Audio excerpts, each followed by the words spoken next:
Across the battlefields of Veles, the Caprins of Novengard fight for survival against their old oppressors, the Hefrel. Once a brutal theocracy, the Hefrel were overthrown and exiled to the hellish lands of Feldor, but have returned to reclaim their stolen legacy. Welcome to a demonstration of some of the unique mechanics in Warherd, a competitive tabletop wargame set in a dieselpunk fantasy world populated by fantastical creatures. For this video, I would like to focus on three unique elements: the combat system and destructible terrain, the initiative system, and finally the squad-based grid. Most miniatures games require players to memorize an enormous amount of statistics and compare stats between models when making attacks. This will often require a player to make separate rolls to hit and damage their target, comparing different stats each time to determine the target number to roll based on either the difference between stats or a table in the core rules.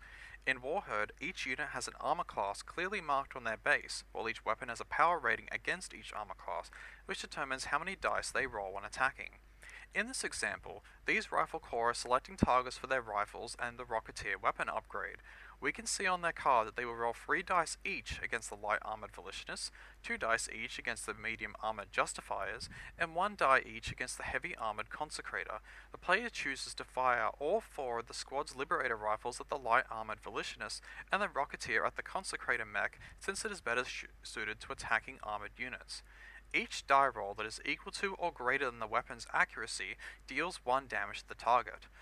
The Caprin player rolls 12 dice for his squad's Liberator rifles. 7 of these dice roll equal to or over the weapon's accuracy of 4+, so the Volitionist suffers 7 damage, which kills 1 and reduces another to 1 health as they have 4 health each.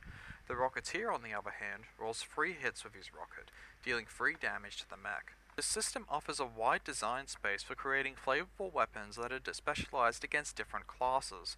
A weapon may be highly accurate but have a low power rating for consistent damage, or be inaccurate and roll a lot of dice. Some weapons may be good against infantry, others better against heavy armor. The amount of dice being rolled also reduces the delta of randomness, resulting in more averages that prevent wild swings of luck. This system also neatly ties into the game's fully destructible terrain. In most wargames, terrain is indestructible or treated as an immobile transport.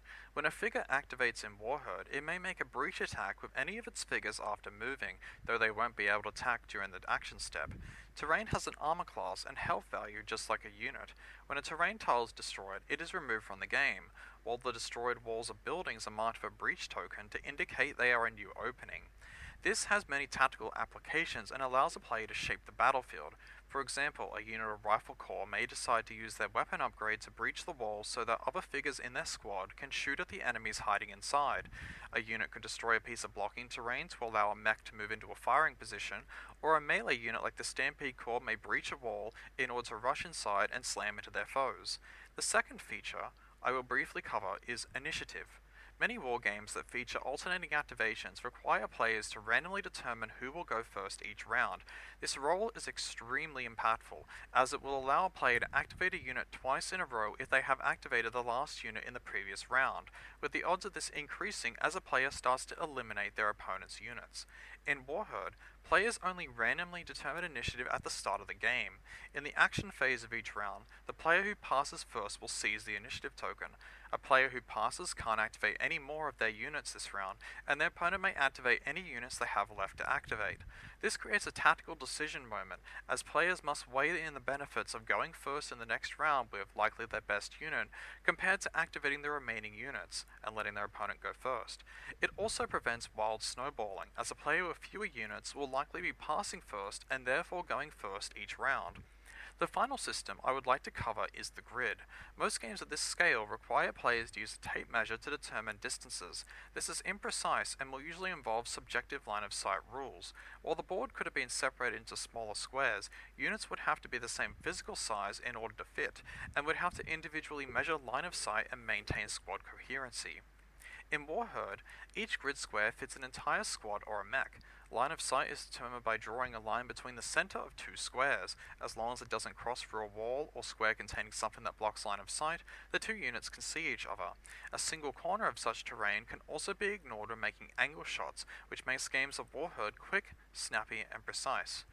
The combination of these mechanics make Warherd a unique entry into the wargaming genre that is highly accessible and tactically deep. Thank you so much for listening to my presentation.